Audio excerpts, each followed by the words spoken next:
Bienvenidos una vez más, estamos dándoles la bienvenida como siempre con mucho afecto. Les saluda su servidor, el pastor Sergio Vélez, pastor de la iglesia Bethesda Casa de Misericordia. Quiero en esta ocasión darles la bienvenida a este canal Bethesda Sabinas Hidalgo y quiero invitarles a que permanezcan con nosotros. El día de hoy estaremos iniciando con un estudio bíblico. Estaremos comenzando a hablar sobre el tema de la caída de Satanás.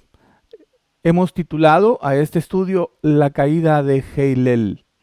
De manera que les invitamos a permanecer con nosotros y a que nos sigan la pista en este estudio bíblico del cual estaremos compartiendo con ustedes. La caída de Heilel.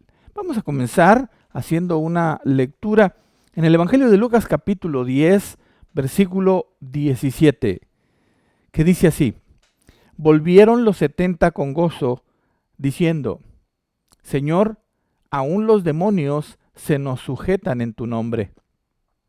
Y les dijo: Yo veía a Satanás caer del cielo como un rayo.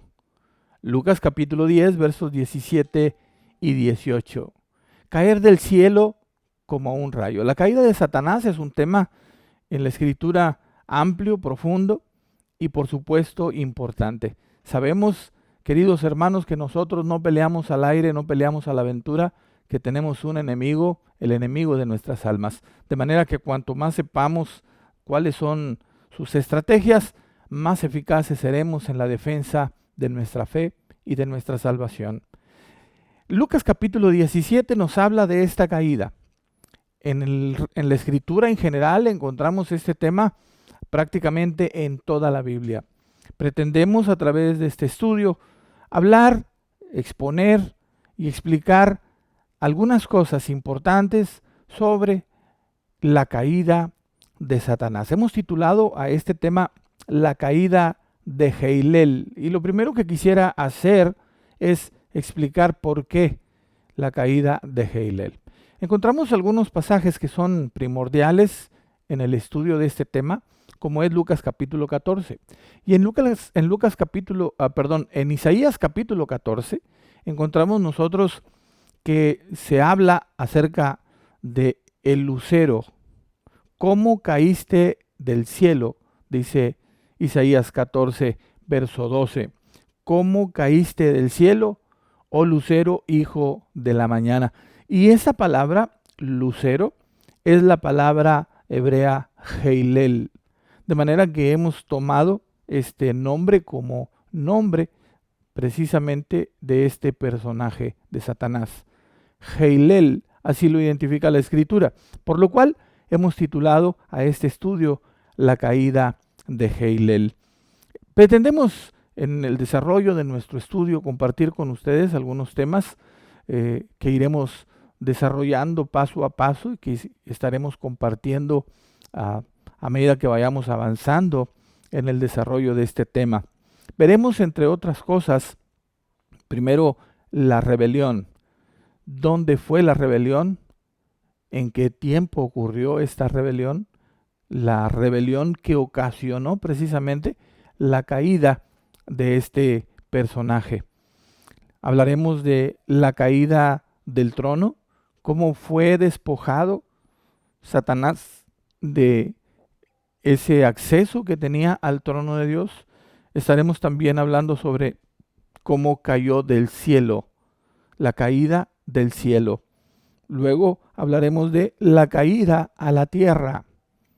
Y finalmente estaremos llegando al tema de la caída al lago de fuego, su destino final. En el desarrollo de este tema estaremos viendo cosas por demás interesantes, por demás importantes para nuestra vida como creyentes, para la vida de la iglesia. Estaremos también tocando algunos aspectos de la profecía bíblica que están relacionados precisamente con la caída de este personaje.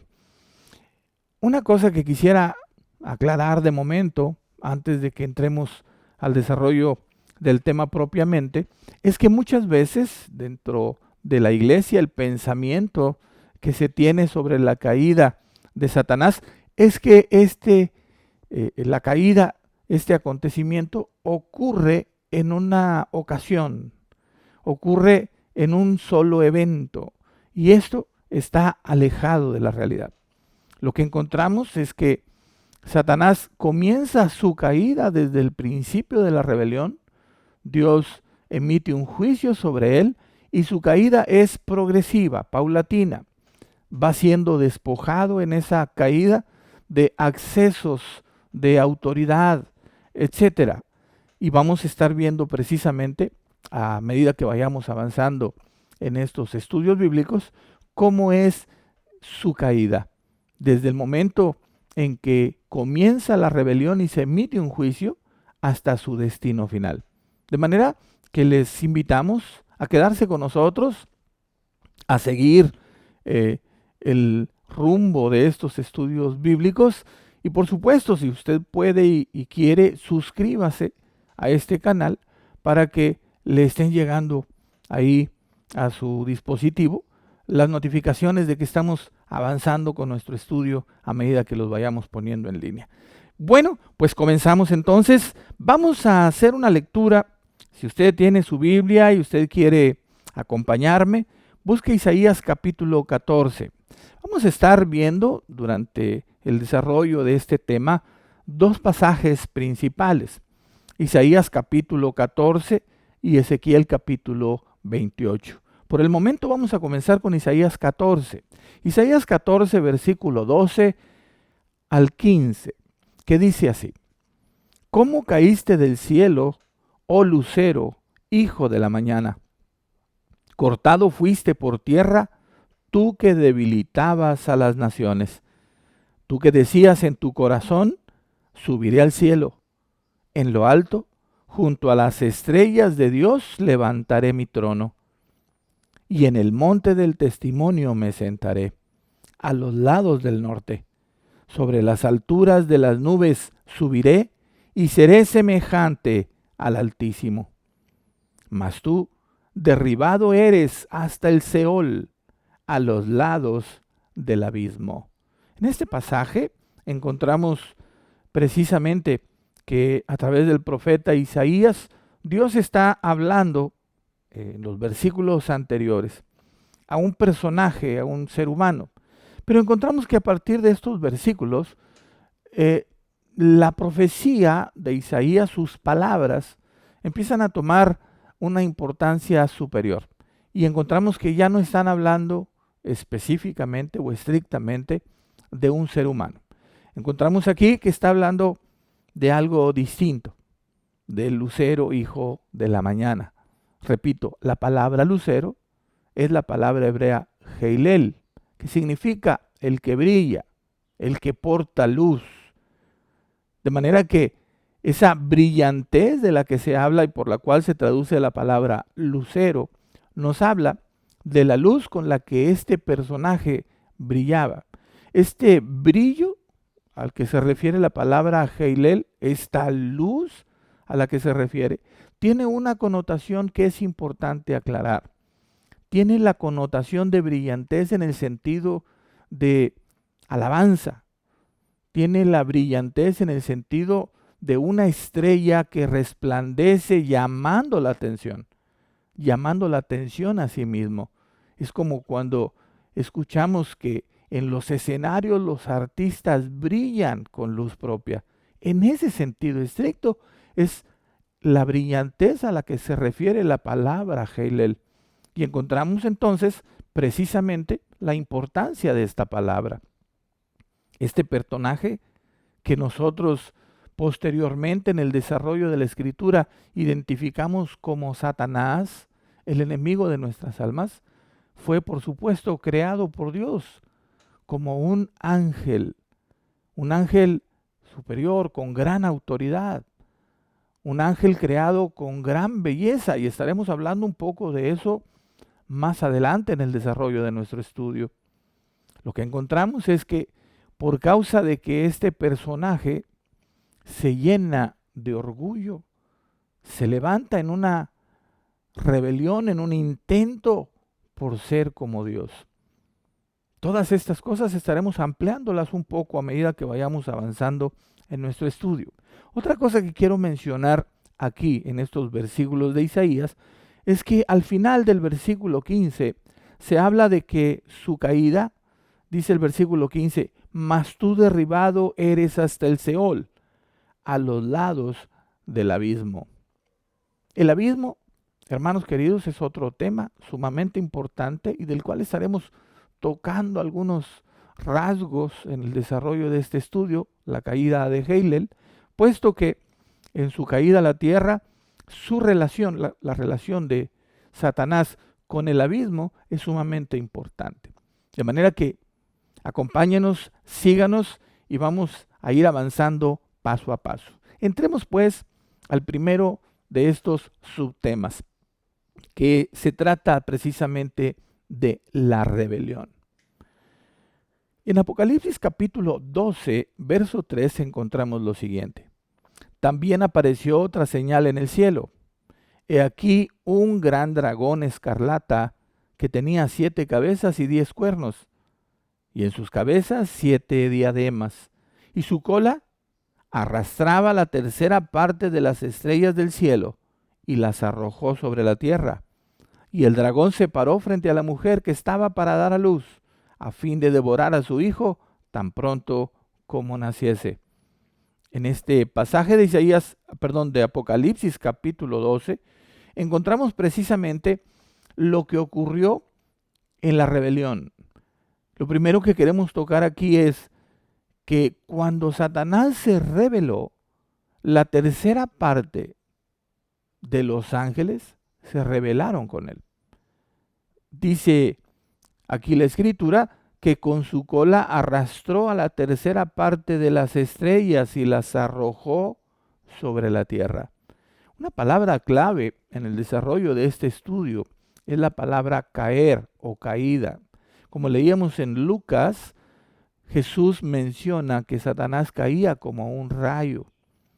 Aquí, en Apocalipsis 12, encontramos que las estrellas del cielo, que son arrastradas con la cola de este dragón escarlata, llamado diablo Satanás, también son derribadas a la tierra. Los caídos, y esta frase le invito a que la tome en consideración y que la guarde ahí en su mente. Los caídos. Satanás cayó de la gracia de Dios. Satanás se convirtió en Satanás por su rebelión, por su orgullo, por su vanidad. Y en esta rebelión arrastró con él a la tercera parte de los ángeles. Esta caída comenzó precisamente con el orgullo en el corazón, en el interior de este personaje. Vamos a tomar un tiempo para hablar un poco acerca de cuándo sucedió esto. El tiempo de la rebelión. La rebelión de Satanás, queridos hermanos, tuvo lugar en un pasado que no nos corresponde. Quiero decir que esto no sucedió en nuestro tiempo, sucedió hace mucho tiempo atrás. Encontramos nosotros en la Escritura, por ejemplo, para cuando Adán y Eva caen en pecado, en desobediencia,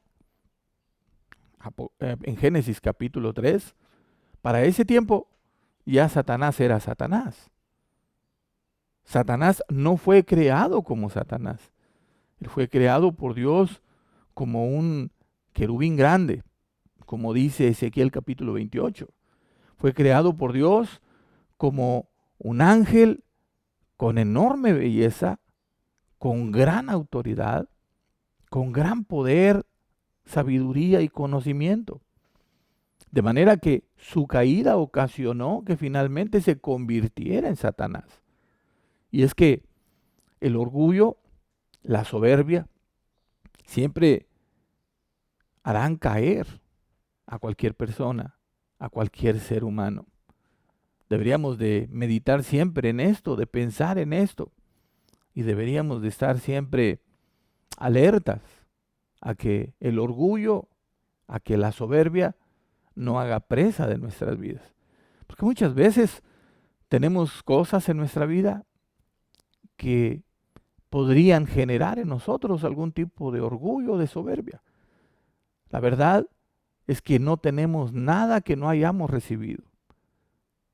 La verdad es que todo lo que somos y poseemos le pertenece al Creador de todas las cosas. Dios en su misericordia es quien ha hecho todas las cosas. Él es el dueño de todas las cosas porque Él las creó. Por Él fueron creadas y por Él subsisten. Y créame, querido hermano, amigo que nos acompaña, que muchas veces el ser humano en su vanidad y en su orgullo creemos que somos dueños de nosotros mismos y no es así. Tarde o temprano nuestra vida llegará a su fin y tendremos que enfrentar la eternidad, porque esa esencia que hay en nosotros, que nos fue dada, habrá de volver a Dios. La palabra de Dios es muy clara en este sentido y nosotros creemos que la palabra de Dios es verdad. Tenemos que reconocer nuestra necesidad de volver nuestro rostro a Dios, nuestra necesidad de saber que somos frágiles, débiles, que como bien dice la Escritura, nuestra vida es como la neblina de la mañana, es como la hierba del campo, que por un rato está verde, que florece, pero que rápidamente se marchita y se acaba. Nuestra vida en este plano es verdaderamente fugaz.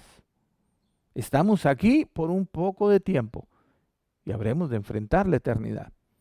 De manera que tenemos que darnos cuenta, ser precavidos y no permitir que nada ni nadie llene nuestro corazón de orgullo, de vanidad.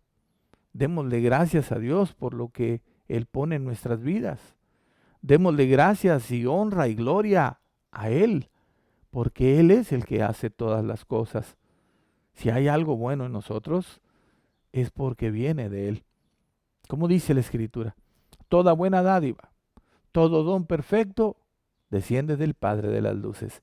Así que démosle a Él la gloria y no caigamos en el error, en el pecado, en el que cayó este querubín grande, este ángel hermoso, como fue creado por Dios, para convertirse luego en el enemigo de nuestras almas, en Satanás, el diablo, el tentador, el que acusa a los hermanos día y noche. Nosotros, queridos hermanos, somos llamados por Dios a darle al Todopoderoso la gloria y la honra. Así que reconozcamos sus favores, reconozcamos sus misericordias y vivamos así, agradecidos con Él por tantas bondades que nos muestra todos los días. El tiempo de la rebelión se suscita precisamente en ese pasado sin fecha. Cuando la Escritura dice, en el principio creó Dios los cielos y la tierra. Antes de esto, Dios había creado a lo que conocemos como la creación angélica. Encontramos que antes de que la tierra fuese creada, fueron creados los ángeles. De tal manera que primero fue creado lo que no se ve y después fue creado lo que se ve. Las cosas invisibles fueron antes que las visibles. Y en el caso de la creación angélica, los ángeles, los querubines, serafines, etcétera, fueron creados antes de que la tierra fuera hecha.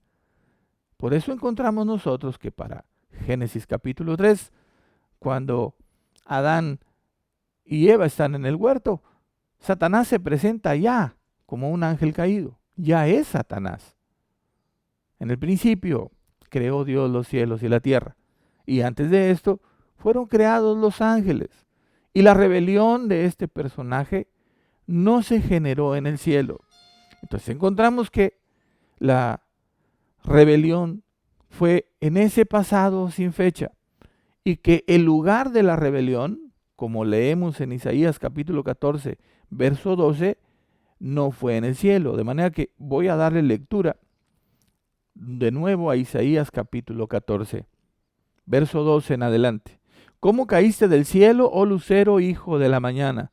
Cortado fuiste por tierra, tú que debilitabas a las naciones. Tú que decías en tu corazón, subiré al cielo. Y aquí está una frase que es importante, clave, para determinar el lugar en el que comenzó la rebelión.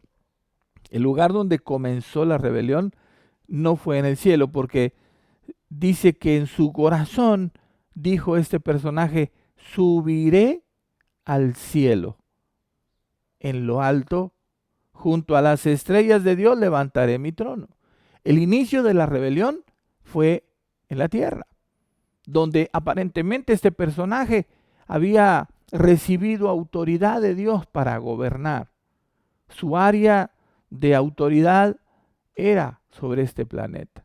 Y desde acá se llenó de orgullo, desde acá se llenó de vanidad, desde acá la iniquidad surge en su corazón y volteando a ver el trono de Dios, se llena de ese celo, de esa envidia y quiere ser como Dios. Subiré, dice por tanto, al cielo. En lo alto junto a las estrellas de Dios levantaré mi trono y en el monte del testimonio me sentaré a los lados del norte. Sobre las alturas de las nubes subiré y seré semejante al Altísimo. El deseo del corazón de este personaje fue ser como Dios, pero no en un sentido como el que nosotros anhelamos. Nosotros los creyentes anhelamos en nuestro corazón ser como Él, por amor, por gratitud, porque reconocemos su autoridad, su gracia, su misericordia sobre nuestras vidas. De manera que, porque le amamos, queremos ser como Él. No queremos ser como Él en el sentido de que queremos ocupar su lugar. No es querer ser como Él en el sentido de tomar su lugar, de ocupar el trono de Dios, queriendo hacerlo a un lado y ponernos nosotros como Dios. Y este fue el problema de este personaje. Esta fue la razón de la rebelión. Se llenó de orgullo y quiso ser igual a Dios, quiso ocupar el lugar de Dios. Queridos hermanos, de verdad, créanmelo, lo que nosotros encontramos en la Escritura es más que suficiente para entender que lo que este ángel pretendía era verdaderamente imposible. Las criaturas jamás podrán vencer al Creador. Él, Dios, es todopoderoso. Él es Dios, eterno. No hay nada imposible para Él. Él es el que hizo el universo entero con el poder de su palabra, porque Él mandó y las cosas fueron hechas. Es así su autoridad, es así su poder. Y no hay una sola criatura que pueda ocupar el lugar de Dios, que pueda derrocar a Dios. De verdad esto es algo inconcebible, es algo difícil de que nosotros podamos comprender la magnitud del intento de este personaje por ocupar el lugar de Dios. De manera que no nos confundamos. Satanás no quería ser como Dios en el sentido de que le amara y que él quisiera que la calidad, la bondad, el amor de Dios pudiera verse reflejado en su vida y de esta manera reflejar la misericordia de Dios. Que eso es lo que nosotros buscamos, eso es lo que nosotros debemos de buscar, que esa gracia de Dios pueda manifestarse en nuestra vida y en ese sentido ser como Él, porque Él anhela, Dios, Él quiere que nosotros seamos misericordiosos como Él es misericordioso, que nosotros amemos como Él ama, que seamos santos como Él es santo. Iglesia de Jesucristo, te hago un llamado esta mañana a que vuelvas tu corazón a Dios, a que podamos permitir que su gracia y su misericordia puedan venir a nuestra vida y puedan llenarnos de paz y de bendición. Que la gracia de Dios sea con nosotros y que podamos verdaderamente avanzar cada día en el conocimiento de Dios, en ese conocimiento que viene del cielo, en esa sabiduría de Dios que sirve para la transformación de nuestras vidas, para que podamos servirle y vivir para su gloria. Continuaremos en otra ocasión con el tema de la rebelión y estaremos viendo cuáles fueron las causas de la rebelión. Estaremos entrando ya a lo que nos dice Ezequiel capítulo 28 y estaremos avanzando sobre este tema. Además, vamos a ver un poquito sobre los que le siguieron en esta rebelión, esa tercera parte de los ángeles y cómo fue que estas cosas sucedieron. Por el momento, vamos a concluir en esta hora dándoles gracias por mantenerse con nosotros y por supuesto invitándoles a que nos sigan en esta serie de estudios bíblicos, a la cual hemos titulado, como les decíamos al principio, La caída de Heilel. De manera que los esperamos en la próxima. Hasta entonces, que Dios los bendiga abundantemente, que la gracia de Dios sea con ustedes y les esperamos. Hasta la próxima.